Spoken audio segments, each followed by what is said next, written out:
सहनाववतु सहनौ भुनक्तु सह वीर्यं करवावहै तेजस्विनावधीतमस्तु मा विद्विषावहै। ॐ शान्ति शान्ति शान्तिः।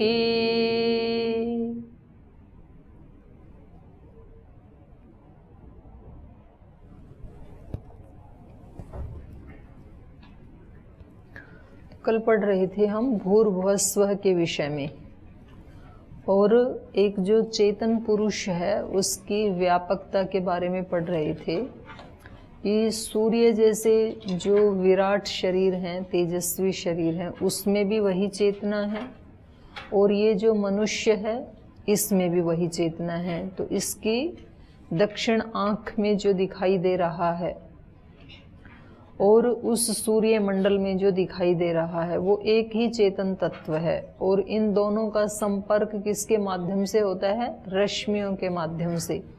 आँख से जो रश्मि निकलती है उसका सूर्य से रहने वाले पुरुष के साथ संपर्क होता है। सूर्य की जो रश्मियाँ निकलती हैं उनका संपर्क हमारे इस पिंड में स्थित उस पुरुष के साथ, आँख के साथ संबंध होकर के फिर उसका संपर्क होता है। तो कल इन्होंने बताया था लास्ट वाले श्लोक में, तीसरे नंबर वाले में, य एष एतस्मिन् मंडले पुरुषः तस्य भूरिति शिरः। भू उस एक विराट पुरुष का एक वो खींच रहे हैं। भूर्भुवः स्वः ये एक संपूर्ण चेतना है, ये उसका शरीर है, उसका स्ट्रक्चर है। ये जो व्याहृति हैं तीन, भूर्भुवः स्वः, उसमें भू सिर है, सिर क्योंकि एक ही होता है इसलिए वो एक अक्षर वाला ही है भू। भुवः मतलब दोनों भुजाएं और नाभि पर्यंत जो है, भुजाएं दो होती हैं इसलिए भुवः में दो अक्षर आ गई। स्वः मतलब प्रतिष्ठा, प्रतिष्ठा भी दो होते हैं इसलिए स्वः में भी दो अक्षर हैं। तो ऐसे उसका एक चित्र बनाने की ऋषि की कल्पना है ये। अब कोई कहेगी जिस स्वः में तो फिर स तो आधा ही है, तो क्या प्रतिष्ठा डेढ़ ही पैर होता है क्या? पैर तो दो होते हैं तो दोनों पूरे होने चाहिए। तो ऋषि की अपनी कल्पना है ये एक। भूर्भुवः स्वः, इसमें तीनों लोक आ गए हैं, पृथ्वीलोक, अंतरिक्ष लोक और द्युलोक। एते अक्षरे तस्य उपनिषद, उपनिषद अहर्ति हंति पापमानम जहाति चाहिए एवं वेद। तो जो इसका उपासक है भूर्भुवः स्वः का, इसकी उपासना करने से जितने भी उसके पाप थे उनका तो नाश हो जाता है, और आगे के जहाति उनको पापों को ये छोड़ देता है जो आगे आने वाले थे। माने जो इसका उपासक होगा उसके नए पाप तो बनेंगे नहीं, और पीछे के जो थे वो नष्ट हो जाते हैं। तो ऐसे ही फिर चौथे वाले में भी बताया है, यो अयम दक्षिणे अक्षन पुरुषः तस्य भूरिति शिरः एकम शिरः एकम एतदक्षरम भुव इति बाहु द्वौ बाहु द्वे एते अक्षरे स्वरिति प्रतिष्ठा द्वे प्रतिष्ठे द्वे एते अक्षरे तस्य उपनिषदम तस्य उपनिषद अहम इति हन्ति पापमानम जहाति यच एवं वेद। तो वो पहले की तरह से ही है। वहाँ पर यह एष एतस्मिन् मंडले पुरुष है ऐसे कहा था, उस सूर्य मंडल में जो पुरुष है, जो चेतना है। और यहाँ कह दिया कि जो इस दाहिनी आंख में जो चेतना है, माने जो इस पिंड में जो चेतन तत्व है और वहाँ सूर्य में जो चेतन तत्व है वो दोनों एक हैं। और इनका स्वरूप क्या है? भूर्भुवः स्वः। तो जो भूर्भुवः स्वः इस महाव्याहृति की अर्थपूर्वक उपासना करता है, तज्जपस तदर्थ भावनम, इस भाव से जो अब जो कुछ भी वो सिर कंठ के ऊपर वाले भाग से जो भी कर्म करता है, देखता है, सुनता है, बोलता है, खाता है, चखता है, जो भी करता है इन इंद्रियों से, सूंघता है, तो वो सब वो ब्रह्म कर्म ही कर रहा है, भगवान के नाते कर रहा है, भागवत कर्म कर रहा है। ऐसा करके जो इसका उपयोग करेगा तो वो क्या हो गया, भू का उपासक हो गया।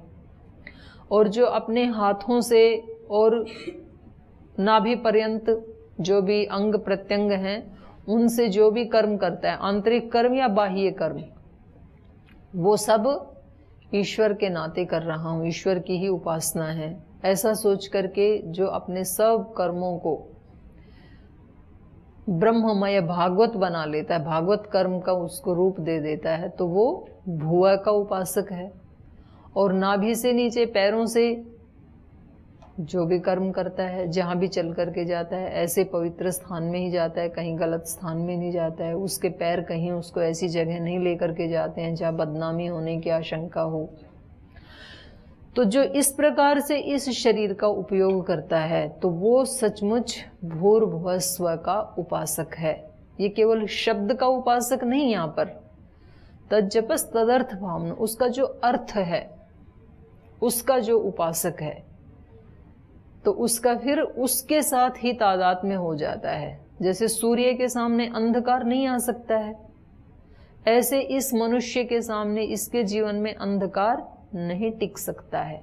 आएगा तो भी थोड़ी देर के लिए आ सकता है, लेकिन लंबे काल के लिए नहीं आ सकता है। सूर्य के सामने आ जाते हैं, कभी कभी बादल आ जाते हैं, कभी कभी काले घने बादल भी आ जाते हैं, लेकिन उनका अस्तित्व बहुत ज़्यादा नहीं रहता है।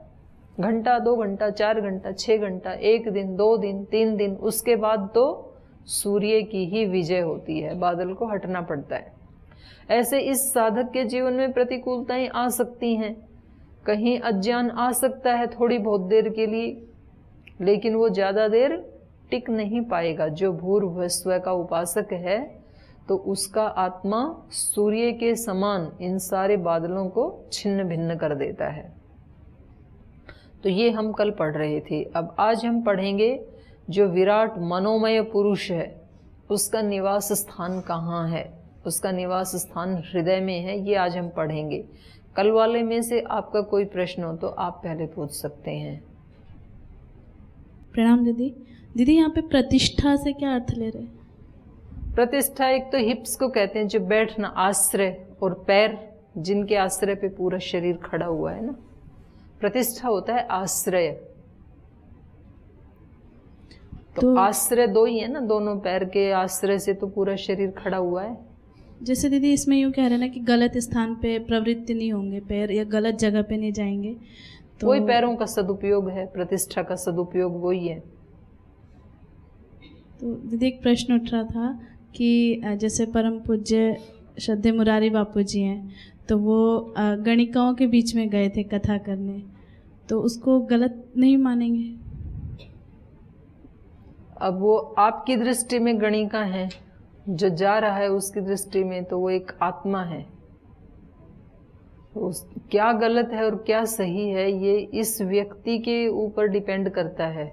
हम किस चीज़ को गलत मान रहे हैं, किसको सही मान रहे हैं। गलत वो होता है कि जहाँ जाने से मेरा अकल्याण हो, वो गलत है मेरे लिए।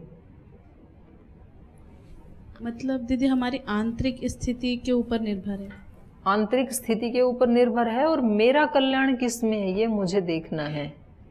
अगर मैं वहाँ जा रहा हूँ, अब उनका तो इतना ऊंचा अपना व्यक्तित्व है, किसी व्यक्ति का व्यक्तित्व इतना ऊंचा हो गया, और वो वहाँ पर यदि जा रहा है तो ये उसका गौरव हो जाता है। उस आत्मा का अकल्याण नहीं होगा, उस व्यक्ति का गौरव हो जाता है कि वो उनको भी आशीर्वाद देना चाहते हैं। जिनके पास गए वो आत्माएं इस योगी से प्रभावित होने वाली हैं, ये योगी उन आत्माओं से प्रभावित होने वाला नहीं है। तो वास्तव में इसका भी कल्याण हुआ, क्योंकि इसने किसी आत्मा का उद्धार किया, और उस आत्मा का भी उद्धार हुआ क्योंकि उसने किसी योगी से प्रेरणा पाई। तो वास्तव में इसमें दोनों का ही कल्याण हुआ। तो इसलिए उस स्थान पे जाना ये पैरों का दोष नहीं होगा। अब किसी व्यक्ति का व्यक्तित्व इतना ऊंचा नहीं है, उसने अभी अपने दोषों का नाश नहीं किया है, वो योग की उच्च स्थिति को प्राप्त नहीं किया है, और वो व्यक्ति किसी शराब की दुकान में जाता है, या हो सकता है उसने कभी पहले शराब पी भी हो, तो फिर ये संभावना हो सकती है कि वो वहां जाकर के एक घूंट मार ले। पहले के संस्कार हैं और अभी उसने नष्ट किया नहीं है, या पहले के नहीं भी हैं और फिर भी वहां पर मन में दोष उत्पन्न हो गया कि सब लोग इतना पीते हैं, इसकी महिमा, तो आज मैं देखता हूं इसमें होता क्या है। तो ये इस व्यक्ति का व्यक्तिगत भी अकल्याण है, क्योंकि एक बार किसी गलत काम को किया तो फिर बार बार करने का अभ्यास हो जाता है, तो हो सकता है कि फिर ये बिल्कुल गलत रास्ते पे चला जाए, या ये गलत रास्ते पे ना भी जाए लेकिन एक दिन भी अगर इसने इस तरह का कोई कार्य किया तो जो दूसरे लोग के सांसारिक जो मनुष्य हैं वो फिर इसके ऊपर अविश्वास करते हैं, संशय करते हैं, उनका कल्याण नहीं होता है इससे। तो दोनों को ही मानसिक रूप से या सामाजिक रूप से उनको कल्याण नहीं होता है, उनका अकल्याण होता है। तो ये हर व्यक्ति को ये सोचना पड़ेगा, मैं कौन हूँ, मेरा व्यक्तित्व कैसा है, मेरा अस्तित्व कैसा है, किस कार्य को करने में मेरा कल्याण है, किसको न करने में मेरा हानि है, तो क्या मुझे करना चाहिए, क्या नहीं करना चाहिए। ऐसे सोच करके अपने शरीर का, इंद्रियों का, ज्ञानेंद्रियों का, कर्मेंद्रियों का, मन का जो सदुपयोग करता है वो ही वास्तव में भूर्भुवः स्वः का सच्चा उपासक है। दीदी वो जैसे दीदी मन है तो मन भी तो बहुत गतिशील होता है, तो यहाँ पे इस तरह का अर्थ भी देख सकते हैं क्या कि मन में जैसे गलत विचार ना आना या गलत उसमें प्रवृत्ति ना होना, ऐसे देख। हाँ, वो आ गया ना, मन सारी इंद्रियों में आ गया। दीदी ये व्याहृति शब्द का अर्थ क्या? व्यावृत्ति नहीं, व्याहृति। व्याहृति विशेष रूप से दोषों का आहरण कर देने वाली ऋचाएं, व्याहृति। हो गया, आगे चलो। आगे वर्णन कर रहे हैं, मनोमयो अयम पुरुषो भाः सत्यः तस्मिन् अंतःहृदये यथा व्रीहिर्वा यवो वा स एष सर्वस्य ईशानः सर्वस्य अधिपतिः सर्वम् इदं प्रशास्ति यदिदं किंच। कह रहे हैं अयम पुरुषः मनोमय, ये जो पुरुष है, ये जो जीवात्मा है, ये कैसा है? मनोमय। मनोमय माने मननशील, ये मनन करने वाला है। मनुष्य इसको कहते ही इसलिए है मनुष्य, क्योंकि ये मनन करने वाला है। तो ये जो पुरुष है, ये मननशीलता जो है ना, ये केवल पुरुष में ही दिखाई देती है। ये एक विशेष टैलेंट या एक विशेष इस प्रकार का यंत्र ये केवल मनुष्य को ही मिला है। मनुष्य के इतर जितने भी प्राणी हैं वो मनन नहीं करते हैं। थोड़ा सा प्रयोग तो करते हैं दिमाग का, भूख लगती है तो उनको लगता है कि कहीं से खाना मिले, प्यास लगती है तो उनको छांव का ध्यान आता है, थोड़ा सा तो करते हैं जितना शरीर के लिए उनको अनुकूल लगता है। लेकिन इस प्रकार से मनन कोई भी नहीं करता है कि मेरा किस में कल्याण है, किस में अकल्याण है, क्या मुझे जरूर करना चाहिए, क्या मुझे नहीं करना चाहिए। ये फैसिलिटी, विशेष फैसिलिटी केवल पुरुष को मिली है। पुरुष का मतलब मनुष्य, पुरुष और महिला दोनों। तो मनोमयो अयम पुरुष है, ये पुरुष मनोमय है, मननशील है, ये चिंतन के स्वरूप वाला, चिंतन करता है। ये भा सत्यः तस्मिन् अंतर्हृदये, और ये जो सत्य है ये कहाँ रहता है? सत्य है तस्मिन् अंतर्हृदये, इसके अंतर हृदय में जो सत्य रहता है। सत्य का मतलब यहाँ पर क्या है? चेतना, आत्मा, परमात्मा। सत्य का कल बताया था ना, सत्य क्या है?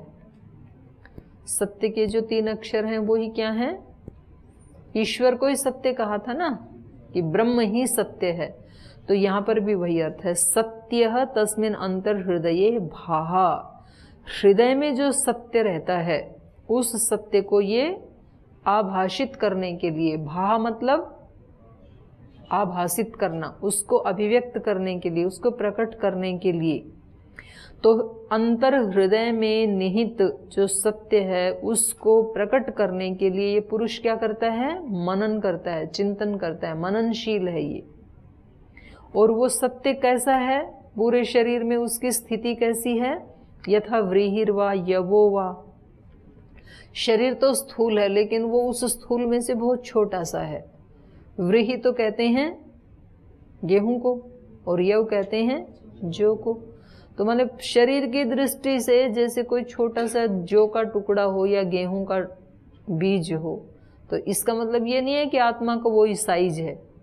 यहाँ उसके सूक्ष्म परिमाण के बारे में बता रहे हैं। जैसे पूरे शरीर की दृष्टि में जौ का या गेहूं का सूक्ष्म परिमाण है, पूरे शरीर का विराट परिमाण है, ऐसे ही आत्मा का जो परिमाण है, जो अंतर हृदय में रहता है, उसका परिमाण कैसा है? सूक्ष्म है, वो स्थूल नहीं है। तो कह रहे हैं जैसे हृदय में व्रीहिर वा यवो वा स एष सर्वस्य ईशान है, लेकिन सूक्ष्म परिमाण वाला होते हुए भी वो क्या है? सर्वस्य ईशान है, सबका मालिक है, सबके ऊपर शासन करता है। ईश ऐश्वर्य, इस सारे ऐश्वर्य का वो स्वामी है। सर्वस्य अधिपति, और वो इस सब स्थूल का अधिपति है। सूक्ष्म होते हुए भी सारे स्थूल का अधिपति वही है। सर्वम इदम प्रशास्ति, इस सब के ऊपर वो शासन करता है। यद इदम किंच, जो कुछ भी है, जो कुछ भी स्थूल है, उस सारे स्थूल के ऊपर शासन कौन करता है? वो सूक्ष्म करता है। जो वो सूक्ष्म हमारे अंतर हृदय में निहित है, जो सत्य, जो ब्रह्म, वो सूक्ष्म होते हुए भी इस सारे ब्रह्मांड के ऊपर, जो भी स्थूल दिखाई दे रहा है, पिंड और ब्रह्मांड, इस सारे ब्रह्मांड के ऊपर वही शासन करता है।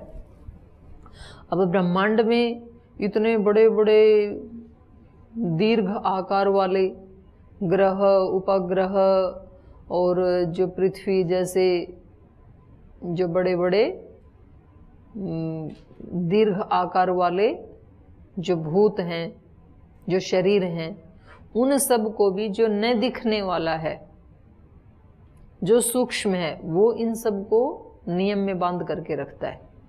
नहीं तो इतनी फास्ट गति से घूम रहे हैं, और घूमते घूमते कभी पृथ्वी इधर से इधर घुस जाए तो, मंगल में, शुक्र में, किसी ग्रह के ऑर्बिट में चली जाए तो, या दूसरा कोई ग्रह उपग्रह इधर आ जाए तो पृथ्वी वाले में, तो फिर तो सेकंडों में ही नाश हो जाए।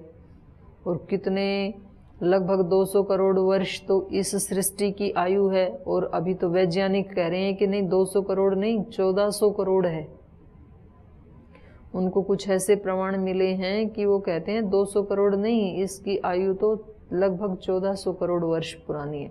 और इतने वर्षों से जो इतने फास्ट घूम रहे हैं, लेकिन कभी इधर से उधर नहीं होते हैं। और कोई व्यक्ति कभी कितना भी, चाहे वो कैसा भी धनवान हो, गुणवान हो, बलवान हो, जब वो अपनी मनमानी करने लगता है तो कोई एक ऐसी अदृश्य शक्ति है जो उसको अंकुश लगा देती है। उसके वश में रहना पड़ता है सबको।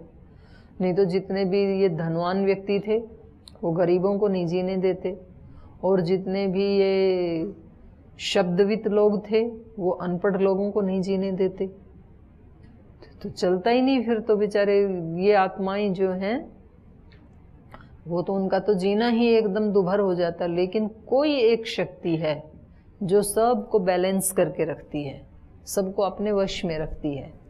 तो उसी को यहाँ पर कहा स सर्वस्य अधिपति सर्वस्य ईशान है। वो जो सूक्ष्म है, जो अंतर हृदय में निवास करता है और अपने शरीर में भी, वो ही सबका ईश है, वही सबका स्वामी है। और कैसा है वो? विद्युत ब्रह्म इति आहु विदानात्, विद्युत विद्यति एनम पापमानम यह एवं वेद विद्युत ब्रह्म इति, विद्युत एव ब्रह्म।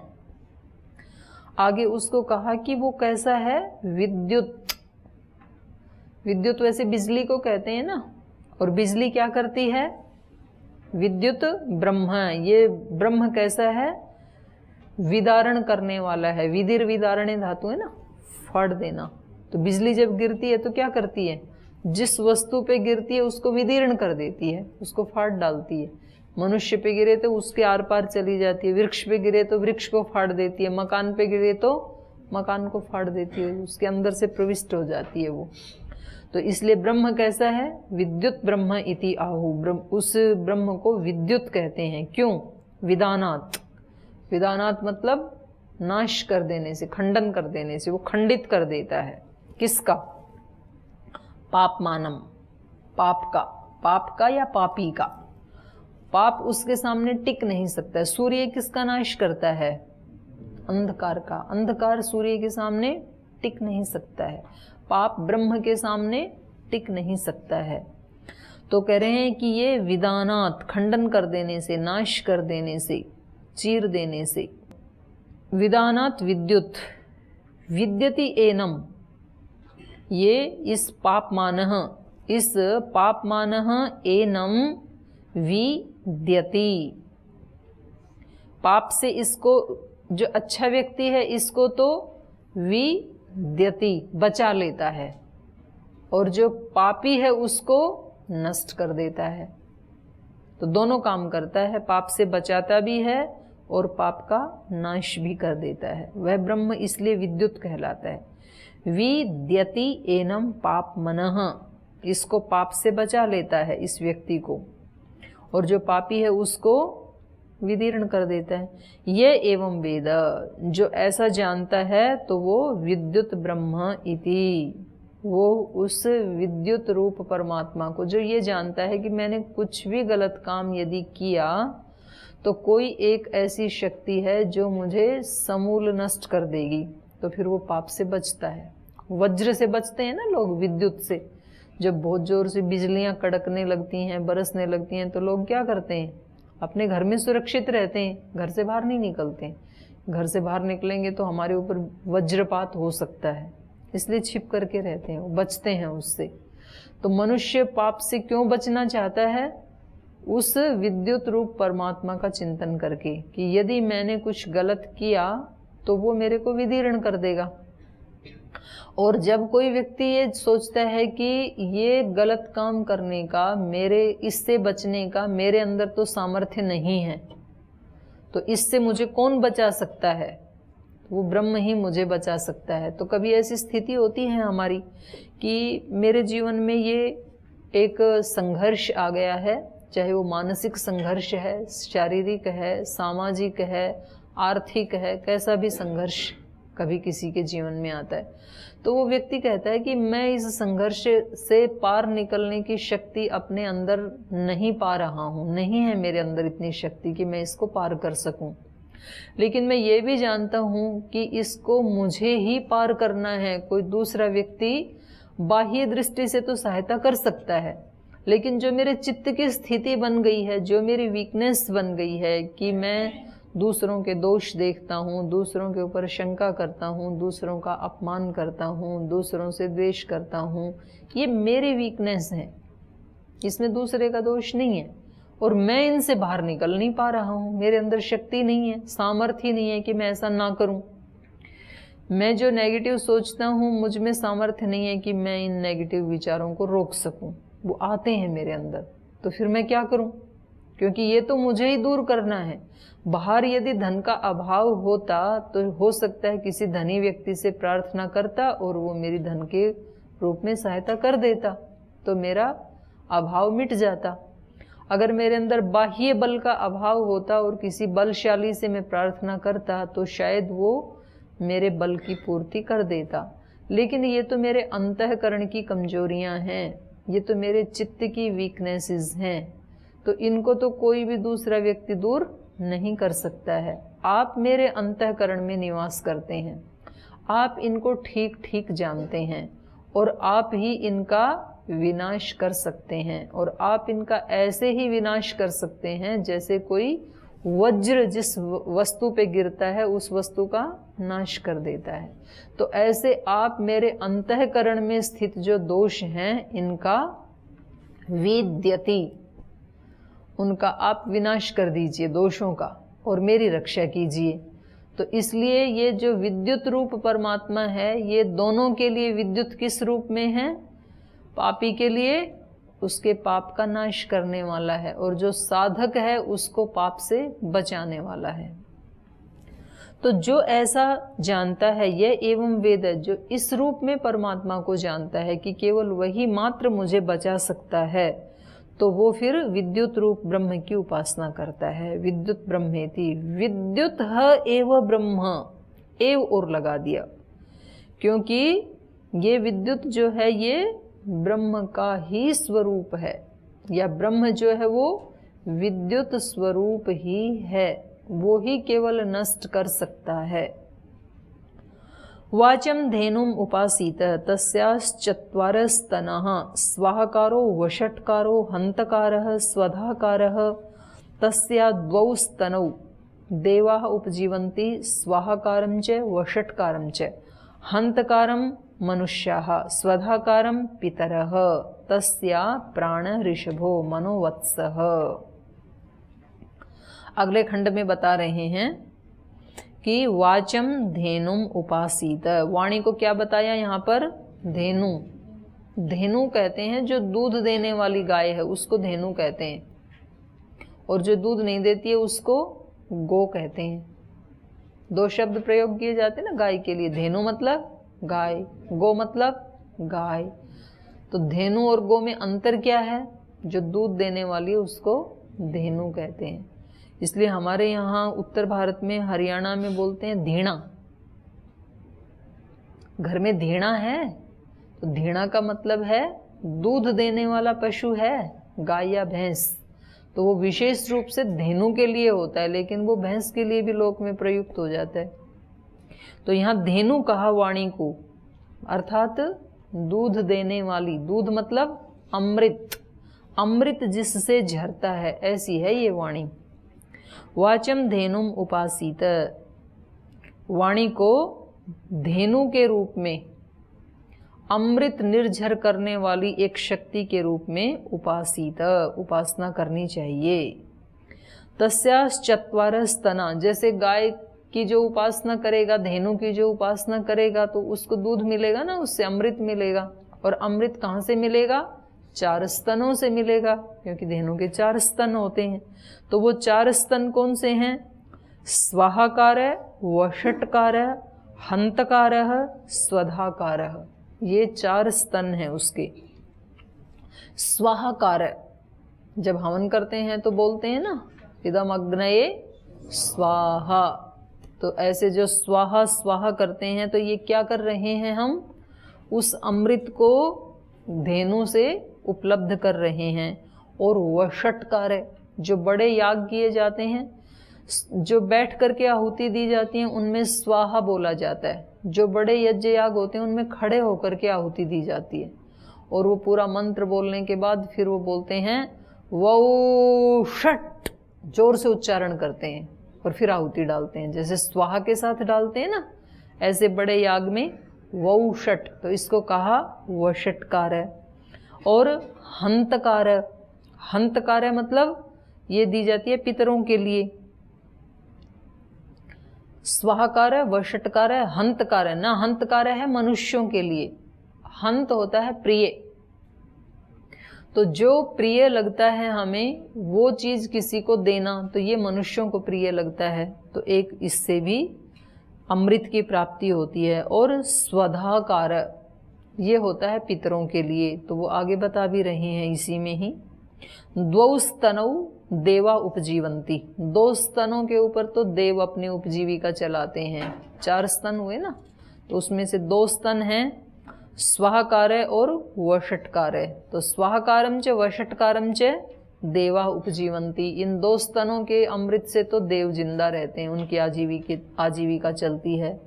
और हंतकारम मनुष्य, और हंतकार से माने जो प्रिय लगता है, इस तीसरे हंतकार, हंत संज्ञा वाले स्तन से मनुष्य उपजीवंती।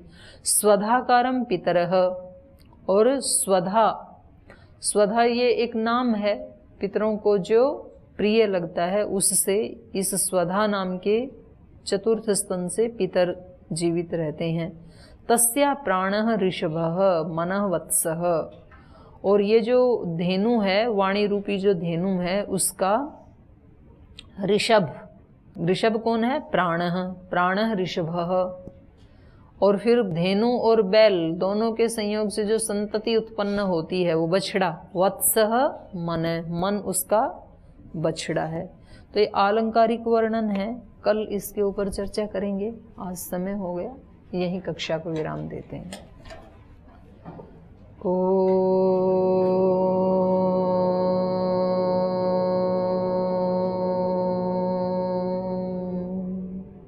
शांति शांति शांति। श्री गुरुभ्यो नमः।